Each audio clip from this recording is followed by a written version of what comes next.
Hello students, आज मैं exercise 4.4 start करा रहा हूँ। 4.3 हमारी कंप्लीट हो गई है। ठीक है, पुरानी वीडियो हमने 4.3 पर अप्लाई बनाई थी। अब जो ये वीडियो बना रहा हूँ मैं, ये 4.4 एक्सरसाइज का कंप्लीट सॉल्यूशन प्रोवाइड कराएगी आपको। एनसीईआरटी के क्वेश्चंस जो होते हैं बहुत ज़्यादा इंपॉर्टेंट होते हैं, तो मैं पहले एनसीईआरटी के क्वेश्चंस को ही लेकर के चलता हूँ।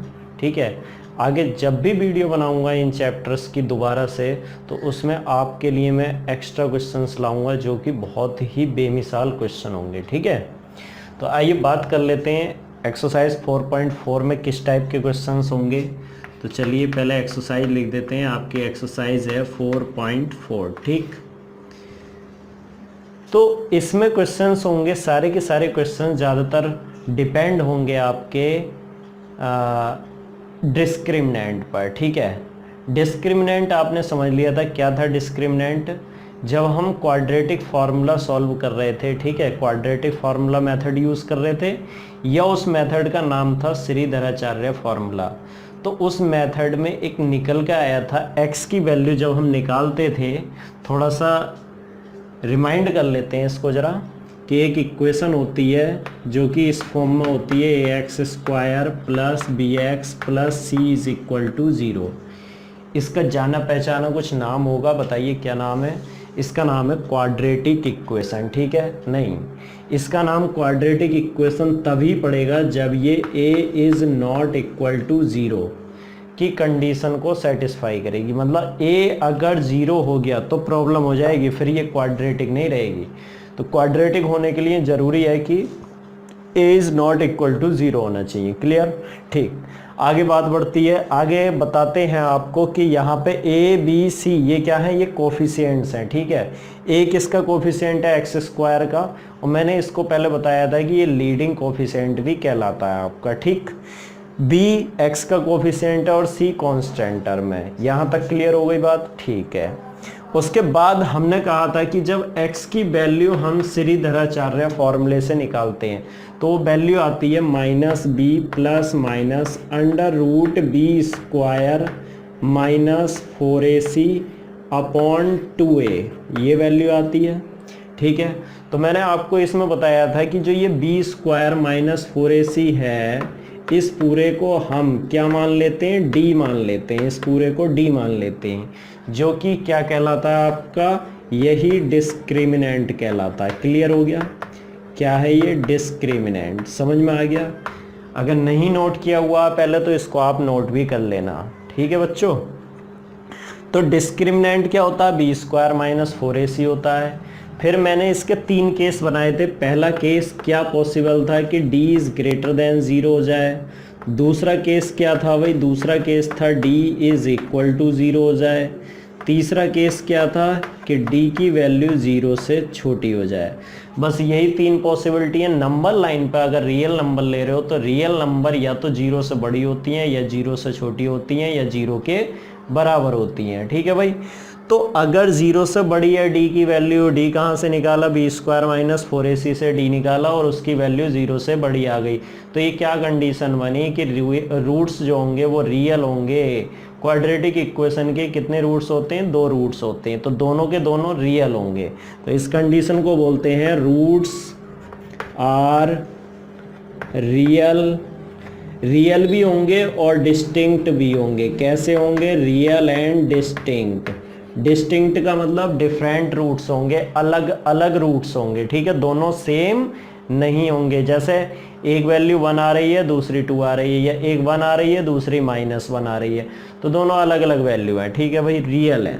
d इक्वल्स टू 0 ये जब आता है जब रूट्स रियल होते हैं और इक्वल होते हैं। इक्वल का मतलब सेम, जैसे कभी कभी 1/4 एंड 1/4 वैल्यू आ जाती है, कभी कभी 1/2 एंड 1/2 आ जाती है x की वैल्यू, कभी कभी 0 और 0 ही आ जाती है, कभी कभी 1 और 1 ही आ जाती है। तो इसको बोलते हैं रियल एंड इक्वल। तो लिखेंगे roots are real and equal.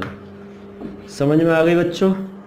फिर तीसरा केस था d इज़ लेस देन 0। ये कंडीशन कब लगती है, जब रूट्स रियल नहीं होते, रूट्स रियल नहीं होते तो क्या होते हैं, इमेजनरी रूट्स। वो आप 11th क्लास में कॉम्प्लेक्स नंबर चैप्टर आएगा तब पढ़ना, ठीक है। तो फिलहाल तो यहाँ कह देते हैं real root does not exist, real roots does not exist, ठीक है। Real root does not exist, real roots exist नहीं करते, कैसे होते हैं, इमेजनरी। तो फिलहाल हम जब क्वेश्चन सॉल्व करते हैं और x की वैल्यू पूछने लगे तो इन दोनों केस में x की वैल्यू निकालते हैं। कौन कौन से में, फर्स्ट केस में और सेकंड में x की वैल्यू निकाल लेते हैं।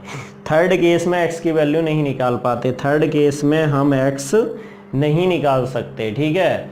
थर्ड केस आता है तो क्या छोड़ देते हैं कि बस real root does not exist और क्वेश्चन फिनिश। क्लियर, समझ में आ गया। चलिए क्वेश्चन की ओर बढ़ते हैं। पहला क्वेश्चन है आपका, find the nature of the roots. Nature बतानी है, ये नेचर है भाई, तीनों नेचर है रूट्स की। क्या रियल हैं रूट्स, या इक्वल हैं रूट्स, या डिफरेंट है रूट्स, या रियल नहीं है, ये नेचर होती है रूट्स की।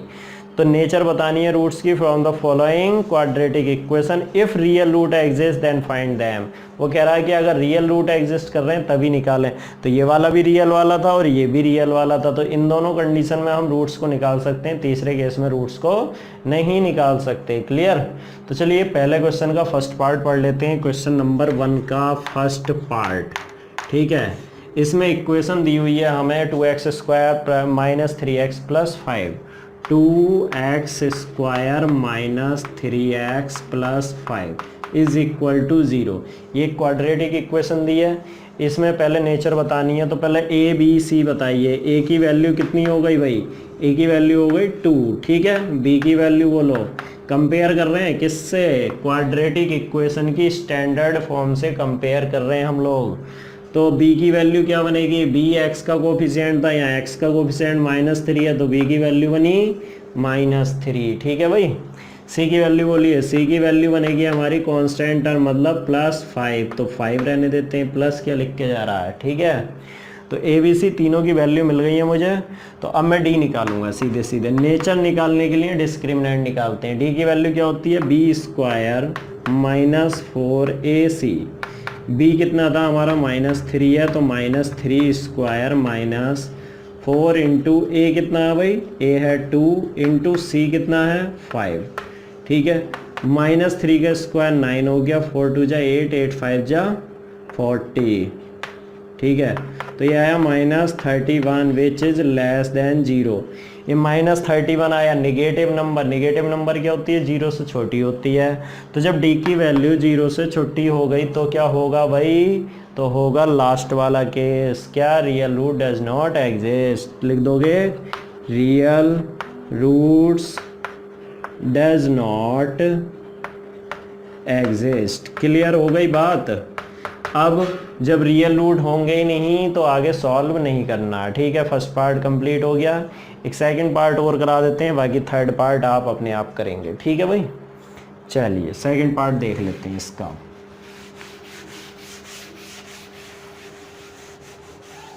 क्वेश्चन नंबर 1 का सेकंड पार्ट, ठीक है। क्या है, 3x square minus 4√3x plus 4 -4√3x plus 4 is equal to 0। A B C को बताइए, a 3 हो गया, b कितना हो गया -4√3 और c की वैल्यू कितनी हो गई +4, ठीक। ए बी सी निकल गया। अब d की वैल्यू निकालेंगे। d की वैल्यू क्या होती है, b स्क्वायर माइनस 4ac निकाल लीजिए। b कितना हमारा -4√3, तो -4√3 का स्क्वायर -4a कितना है भाई, a है आपका 3 और c कितना है 4। माइनस का स्क्वायर प्लस होगा क्योंकि माइनस में कोई भी नंबर है उसका स्क्वायर करते हैं, या निगेटिव नंबर की पावर अगर इवन नंबर आ रही है, कोई भी निगेटिव नंबर है उसकी पावर इवन नंबर आ रही है तो आंसर हमेशा पॉजिटिव होता है। तो यहाँ पर पॉजिटिव आएगा। 4 का स्क्वायर हो गया 16, √3 का स्क्वायर क्या बनेगा 3, तो 16 3 जा कितना बना भाई 48, 4 4 जा 16 3 जा 48 आया 0। तो यहाँ से d की वैल्यू 0 आ गई, और जब d की वैल्यू 0 आ गई तो केस बना सेकंड केस क्या है, जब डी की वैल्यू 0 होती है तो roots are real and equal. तो इस कंडीशन में बोलेंगे roots are real and equal. ठीक है भाई। तो अब रूट्स अगर रियल हैं तो आपको फाइंड करने हैं, तो हम किससे निकालेंगे, इसी फॉर्मूले से। इसका दूसरा रूप भी है भाई। दूसरा रूप क्या है फॉर्मूले का, श्रीधराचार्य फॉर्मूले का दूसरा रूप ये है plus minus root D upon 2a। क्या करा मैंने, बी स्क्वायर माइनस 4ac को क्या रख दिया, बी स्क्वायर माइनस 4ac को डी। तो डायरेक्ट वैल्यू लगा देते हैं। माइनस बी कितना था भाई, बी था -4√3, तो ये प्लस हो गया, माइनस माइनस प्लस 4√3। फिर प्लस माइनस आप जीरो करेंगे, √0 0 होता है, अपॉन 2 इंटू आप कितना लिखेंगे यहाँ पे 3, एक ही जगह 3 था, तो एक तरीके से 4√3, ठीक है, प्लस 0 अपॉन 6, एक रूट ये आएगा। दूसरा फिर से क्या लिखेंगे, 4√3, अब प्लस लिया था माइनस लेंगे तो -0 अपॉन 6। ठीक है, तो x की ये दोनों वैल्यू आ गई, 4√3 प्लस 0 अपॉन 6, 4√3 माइनस 0 अपॉन 6। यहाँ पे देखेंगे प्लस करो या माइनस करो 0 को, आंसर वही आता है। तो अगर देखा जाए x की वैल्यू क्या आएगी, 4√3 अपॉन 6, तो x की वैल्यू बनेगी 4√3 अपॉन 6। भाई कट भी जाएगा ये, 2 2 जा 4 और 2 3 जा 6 और √3 ऊपर चल ही रहा है, तो 2√3 अपॉन 3, ठीक है, 2 से कैंसिल कर दिया। या फिर दूसरी वैल्यू क्या बनेगी, दूसरी वैल्यू भी निकाल लो, यहाँ पे आ गया, यहाँ पे भी सेम आ रहा, तो 2√3 अपॉन कितना आ रहा है 6। ठीक है, दोनों ही आंसर 2√3 अपॉन, अच्छा गलत हो गया, 3 आएगा यहाँ पे, नीचे कितना आएगा 3। ठीक है भाई, तो 2√3 अपॉन 3 और 2√3 अपॉन 3 इसके आंसर हो गए। ठीक, क्वेश्चन नंबर 2 पे बढ़ते हैं। क्वेश्चन नंबर 1 का थर्ड पार्ट आप अपने आप करेंगे, क्वेश्चन नंबर 2 करते हैं अब हम लोग। ठीक है,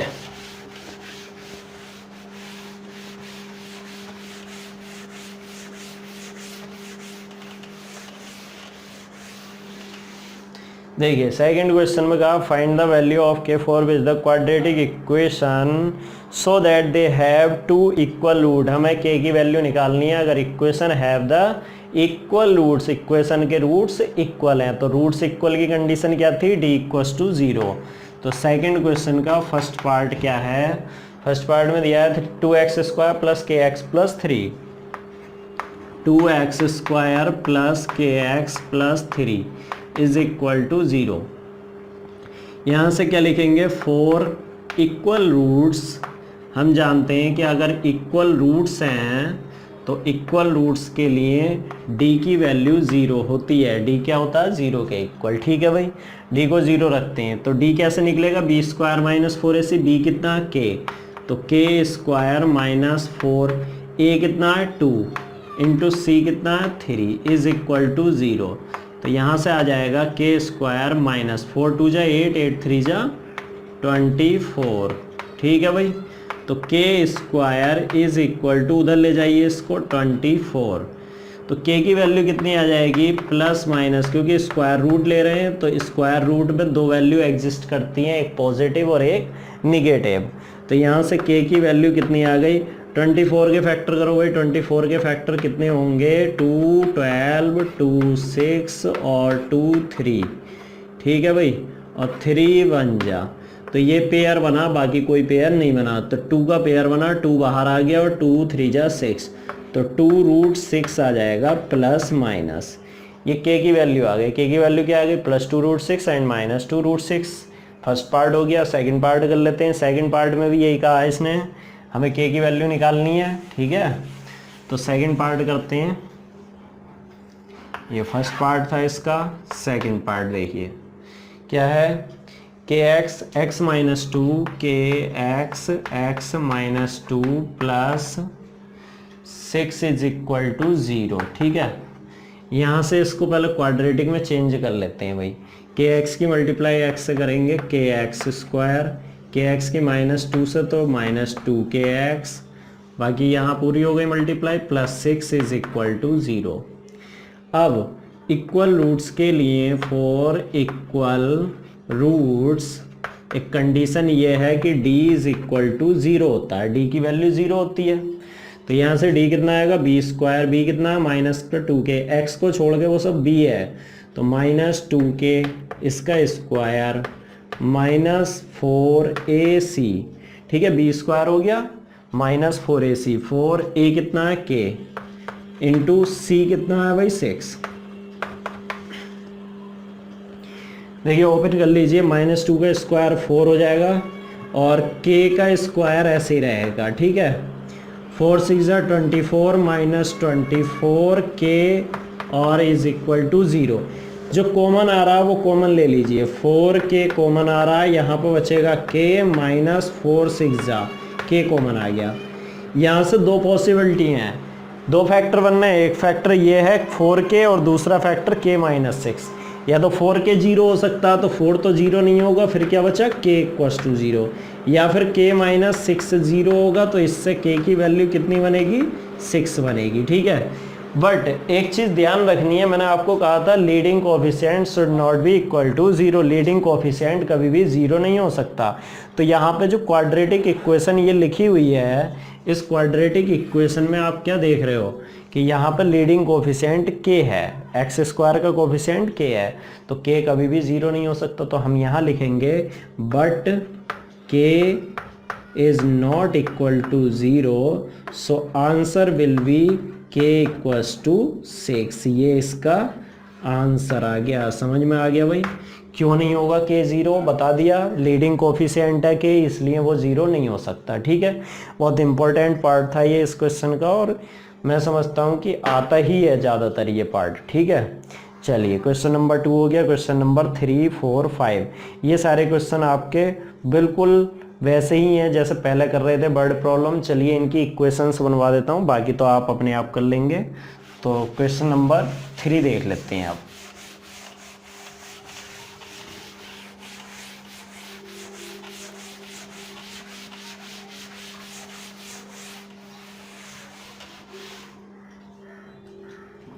देखिए भाई, थर्ड क्वेश्चन में कहा है is it possible to design rectangular mango grove whose length is twice its breadth. मतलब ये कहा है कि एक रेक्टेंगुलर ग्रोव बनाना, मैंगो ग्रोव, ठीक है, जिसकी लेंथ ट्वाइस इट्स ब्रेथ है। तो मान लूँ कि ब्रेथ x है तो लेंथ उसने कहा है ट्वाइस है, मतलब 2x हो जाएगी, ठीक है। And the area is 800 metre square, और उसका एरिया 800 मीटर स्क्वायर हो जाए। तो क्वेश्चन नंबर 3 में हमने क्या लेट कर लिया कि इसकी जो ब्रेथ है वो कितनी है, x, जब मीटर में दिया तो मीटर ही मान लीजिए, x मीटर। तो लेंथ कितनी हो गई, इसकी लेंथ हो गई भाई, इसकी लेंथ हो गई 2x मीटर, ठीक है। And area is 800 metre square. तो आप क्या करेंगे, एरिया क्या होता है, लेंथ इंटू ब्रेथ, तो लेंथ और ब्रेथ की मल्टीप्लाई कर दीजिए, 2x और x की मल्टीप्लाई कर दीजिए, ये एरिया आ गया। एरिया इज इक्वल टू 800, तो 2 यहाँ पे ऐसे ही रहेगा, x square is equal to 800, 2 से उधर डिवाइड कर देंगे तो x स्क्वायर 400 आ जाएगा भाई। तो यहाँ से x की वैल्यू आ जाएगी √400, और दो वैल्यू एग्जिस्ट करेंगी, एक पॉजिटिव और एक नेगेटिव। 400 का रूट होता है 20, तो ±20, बट जो साइड होती है वो हमेशा पॉजिटिव होती है। साइड की जो लेंथ निकालेंगे वो कभी भी नेगेटिव नहीं हो सकती, साइड की लेंथ क्या होगी, पॉजिटिव, तो +20 लेना होगा।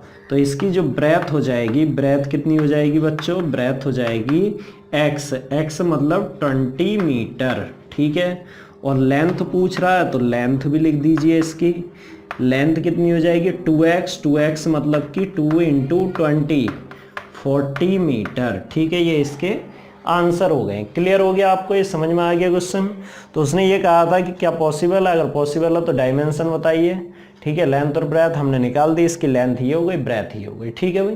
क्वेश्चन नंबर 5 देखते हैं, 5 नहीं 4, ठीक है, थर्ड हो गया, फोर्थ क्वेश्चन देखिए।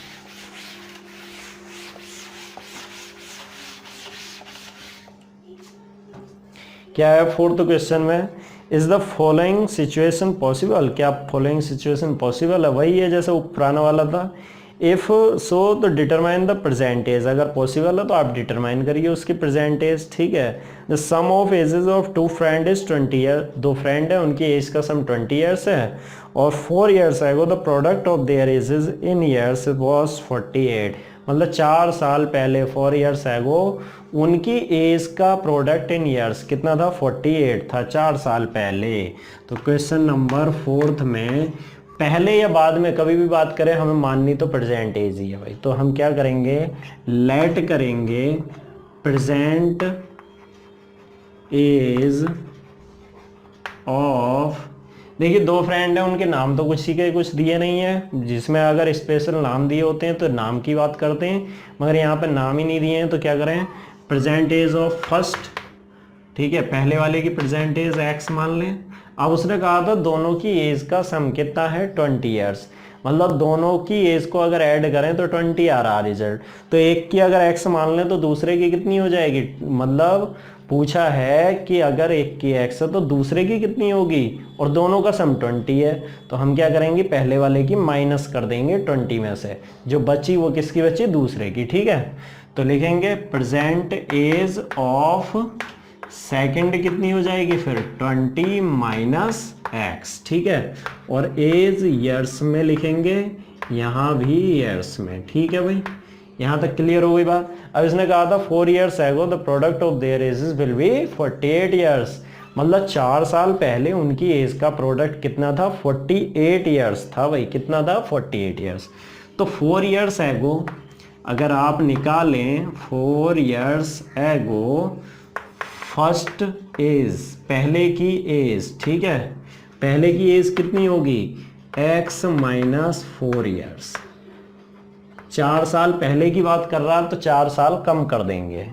ऐसे ही 4 ईयर्स एगो सेकंड पर्सन की एज कितनी होगी, इसमें से भी 4 कम कर दो तो 20 माइनस एक्स में से 4 कम होंगे तो 16 बचेगा यहाँ पे, और माइनस एक्स ईयर्स, ठीक है। 20 में से 4 कम हो गए तो कितने बचे, 16। अब इन्होंने कहा था उनकी एज का प्रोडक्ट, मतलब x माइनस 4 और 16 माइनस एक्स दोनों की मल्टीप्लाई कर दी, इज इक्वल्स टू 48। उनकी एज का प्रोडक्ट कितना था, 48 ईयर्स।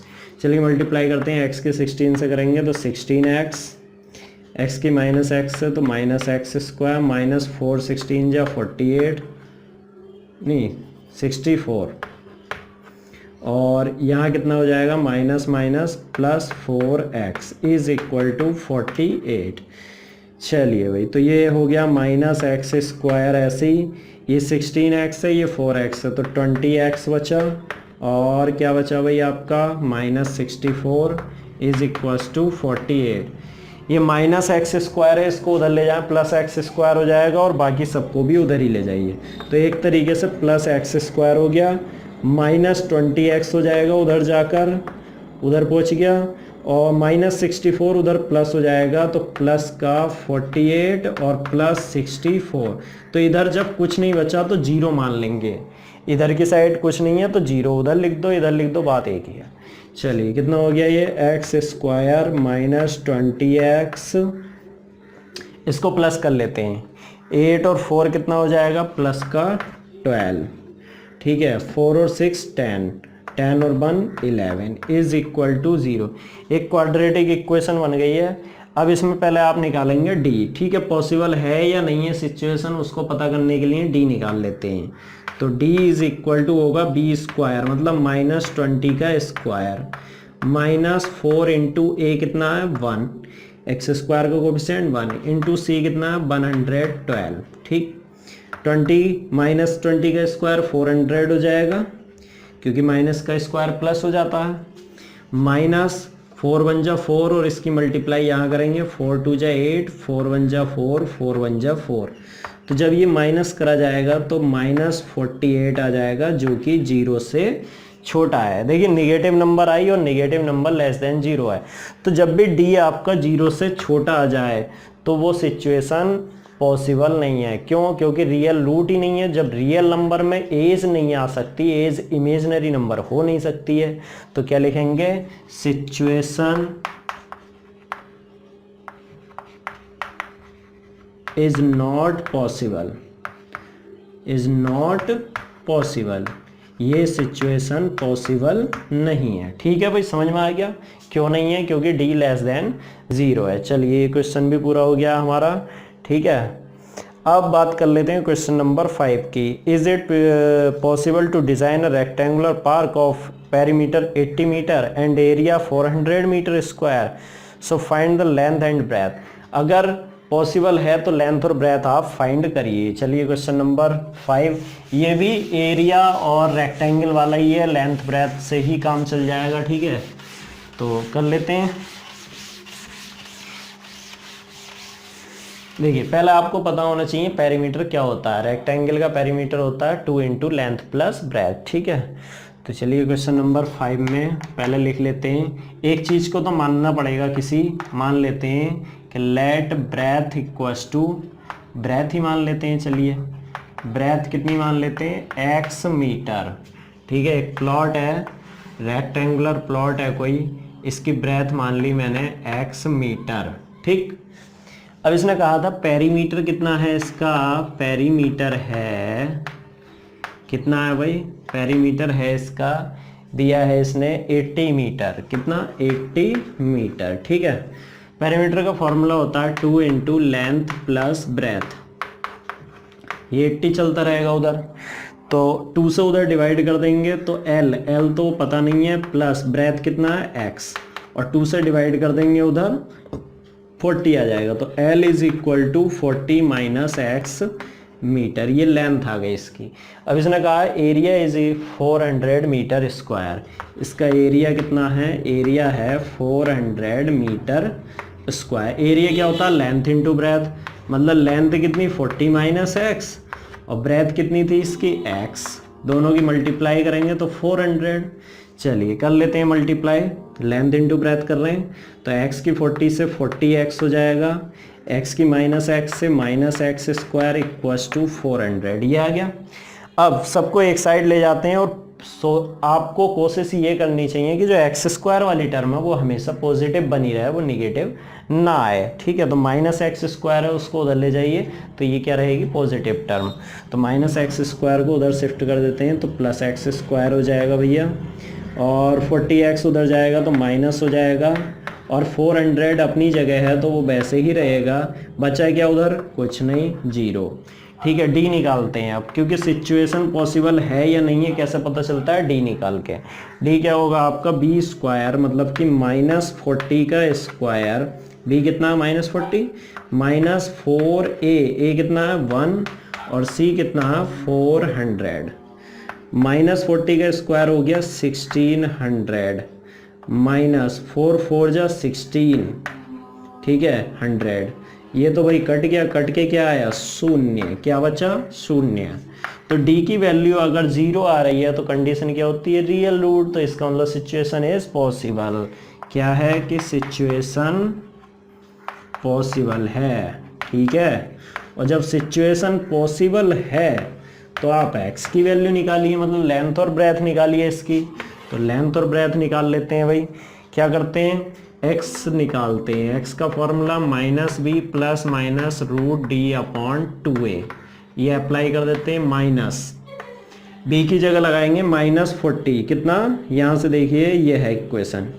ठीक है, इस इक्वेशन से b की वैल्यू लगा रहे हैं माइनस 40, तो प्लस 40 हो जाएगा, ये minus minus plus minus root d, d कितना था 0, तो रूट 0 0 हो गया, अपॉन 2a, 2 इंटू ए कितना भाई 1 है, छोड़ दो, 2 इंटू 1 2 ही रहेगा। तो एक तरीके से 40 प्लस 0 अपॉन 2 और 40 माइनस 0 अपॉन 2। तो x की वैल्यू दोनों से क्या आ रही है, 40 प्लस 0 40 अपॉन 2, मतलब 20, और 20 सेम है। तो एक तरीके से जो इसकी ब्रेथ हो गई, हम कहेंगे कि ब्रेथ कितनी है भाई इसकी, x मतलब 20 मीटर।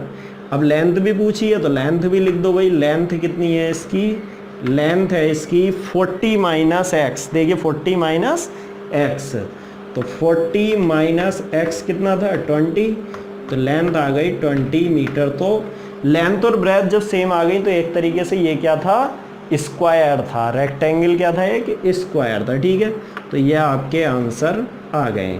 तो आपका चैप्टर नंबर 4 कंप्लीट हो गया है। अगली वीडियो हम चैप्टर नंबर 5 की प्रोवाइड कराएंगे, बहुत ही डीपली स्टार्ट करेंगे चैप्टर नंबर 5 को भी, जैसे हमने चैप्टर नंबर 4 करा था। ठीक है, तो अगला चैप्टर है अपना अरिथमेटिक प्रोग्रेशन। ठीक है, इंतज़ार करिए उस वीडियो का, फिर से मिलेंगे आपसे। Thank you.